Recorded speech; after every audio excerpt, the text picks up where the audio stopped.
So, this is Big Ain't Royale, and I've been thinking about this for a while because something happened to me years ago, and there was a cyber threat.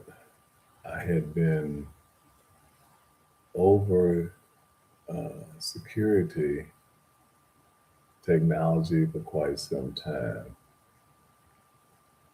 and coming up in the world of IT years ago,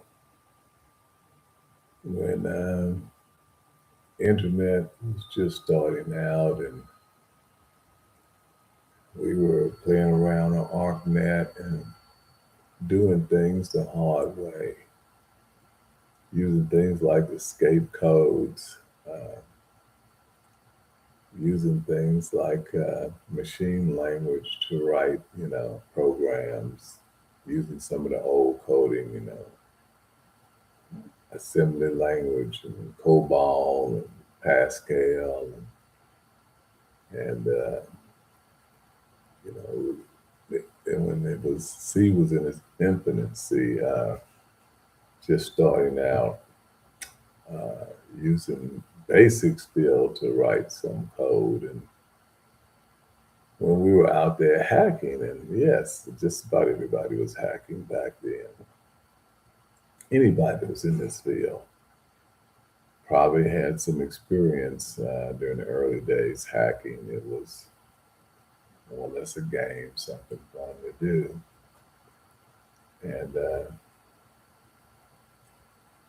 we all got into it. We all had our own code names that we used. We all shared information about how we were getting into other people's systems. And we weren't really being malicious. We were just having fun, as kids, seeing how far we could go, what we could get into. Well, now it's gotten to be very malicious, and now it's gotten to be very lucrative. The hackers out there now with their cyberware, they're out there, they're bullying and they're stealing information and they're using it, to hurt people. I can remember mankind, human beings, we were most holes in the system, were being created by people. You could call people up and pretend to be part of an IT department and get just about anything off of a person, have them tell you what their dial-up modem number was and everything else. You could just about get them to hand over the password. I tell you back then. Well, now it's a lot more complex, but we like to think that you have these super hackers out there.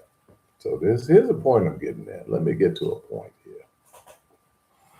Yeah, we like to think that we have these super hackers out there, but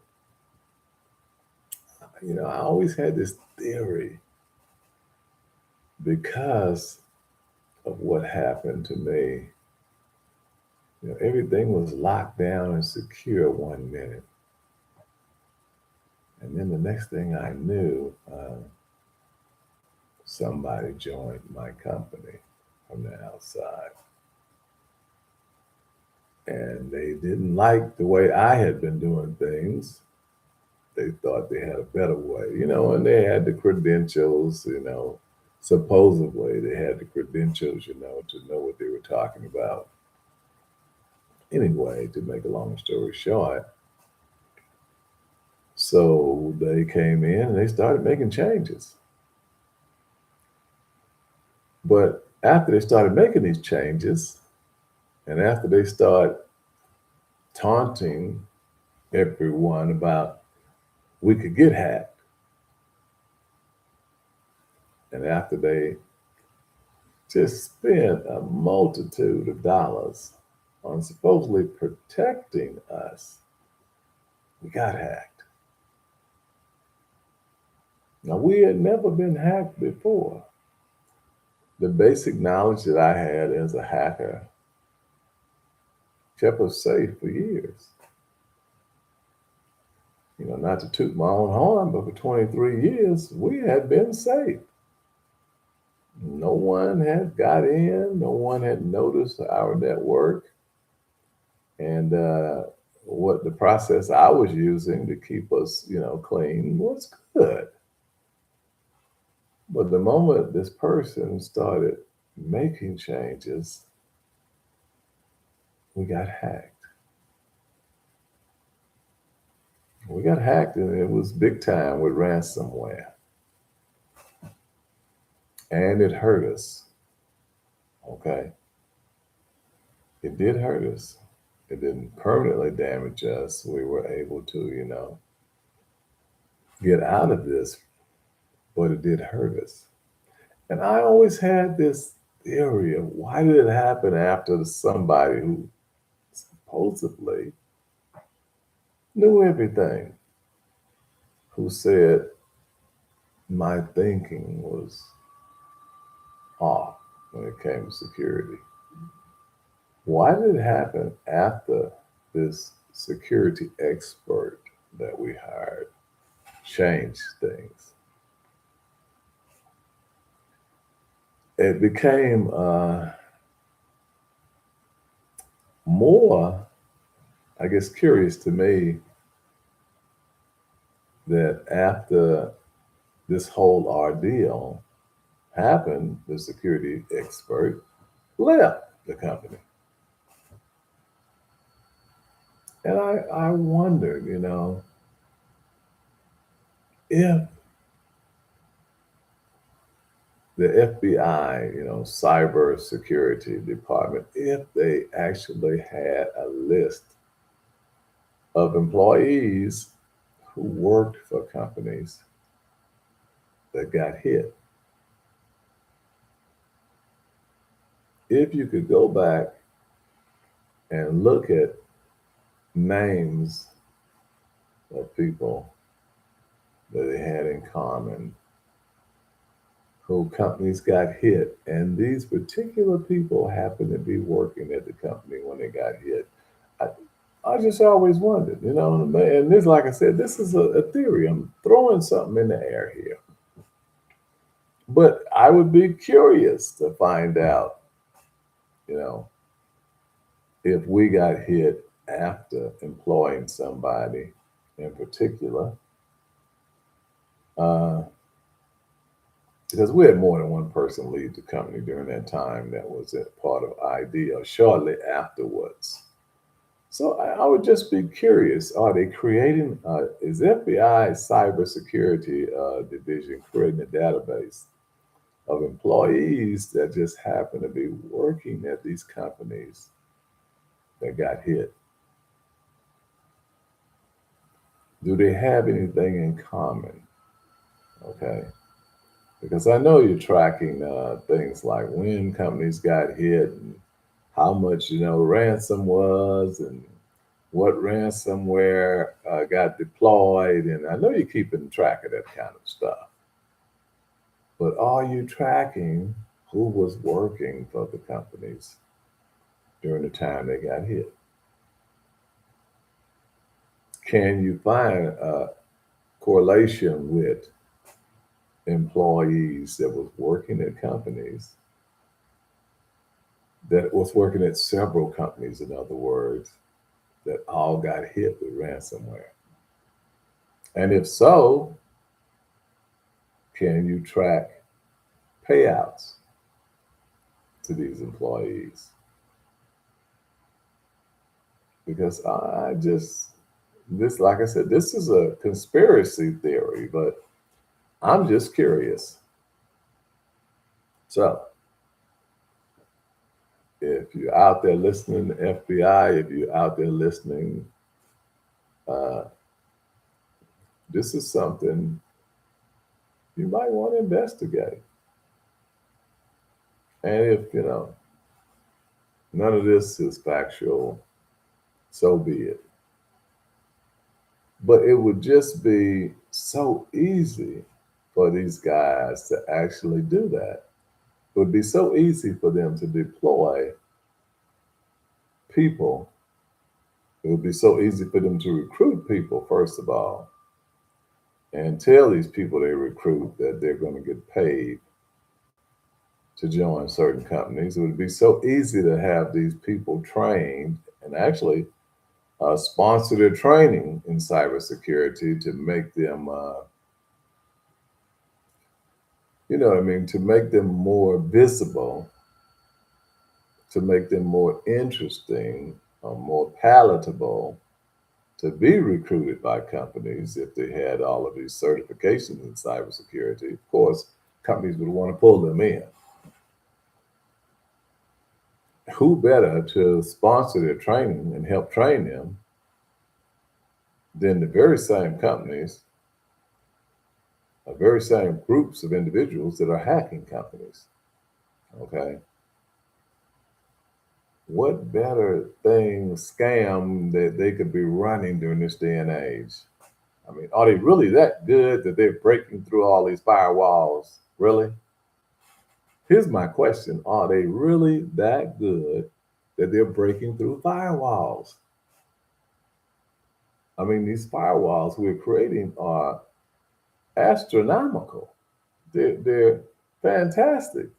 So, do we have cyber criminals that are that good that they can break through firewalls? Or because, social engineering was the way in years ago when I first came into this field.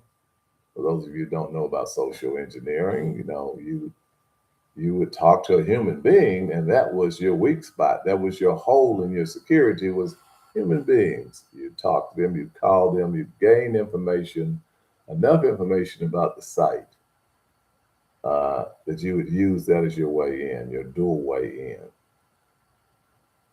So I don't know. You don't want to call that social engineering now. Not if you have a plant. So my question is: are people being planted into companies?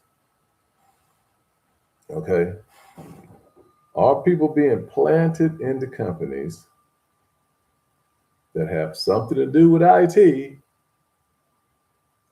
that gain enough security in the IT departments to actually open doorways or supply hackers or groups of hackers with enough information? Are they bringing in, are they bringing in the packages and dumping them to their hard drives, which is allowing the hackers to weigh in? And if so, are you tracking this? Is the cybersecurity outfit's FBI cybersecurity division making note of this and tracking this, tracking who was hired, who was with that company, how many companies have they been with that have been hacked? Has money been transferred to their account? And I know it's difficult now with, crypto, but have they received crypto? I mean, you can just tell by the way they living. Are they living pretty damn good? Because you can track. People can't hide money in most cases. You're going to see the money. You're going to realize it and you're going to see it. It's going to become visual by the way they live. So, do they have a crypto account? Are they receiving large payouts one way or the other? But the biggest point is, have they been deployed or hired by more than one company that has been hacked? And are they in the IT department? So that is my theory for today. I would really enjoy it if you found this theory to be true and you got back in touch with me and let me know thanked me even for talking about this. And of course, if if you're a cybersecurity person with the FBI, I'm sure you know how to get in touch with me. I'm sure I don't have to tell you who I am and how to get in touch with me. That should be fairly easy to do. Okay. Uh, but I'm curious. I've been curious about this for the last 4 or 5 years. I guess some of my curiosity, it really extended from me being so safe until certain people were hired. And those people were supposed to make me safer, and instead, they opened up a big hole in the system and then didn't know what to do after the hole was open. How can you be a cybersecurity expert, make me vulnerable, and then after the hole is open, you not know what to do? And then shortly after, leave. How many other companies have been hit where you work? So, if this is just conspiracy theory and you don't find nothing to this, fine, that's understandable. But it's a question that was on my mind. I had to bring this up because I'm gonna forever wonder, did this happen to me because not because of anything other than someone was planted in my company that opened me up and made me vulnerable to be hacked. So if you're out there listening, FBI, cybersecurity, if you're out there listening, do me a favor and get back with me, get in touch with me if you find out any of this to be true. I would love to know. So you're listening to Big Ada Royale. That's right. That's who you're listening to. And this is just one of the many things you're going to find me posting. Things that I am curious about. Okay.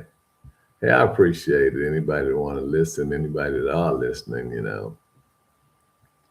I appreciate your time. I'm retired now, so peace out. But I still have great thoughts about many things. So stay tuned for more information and more questions.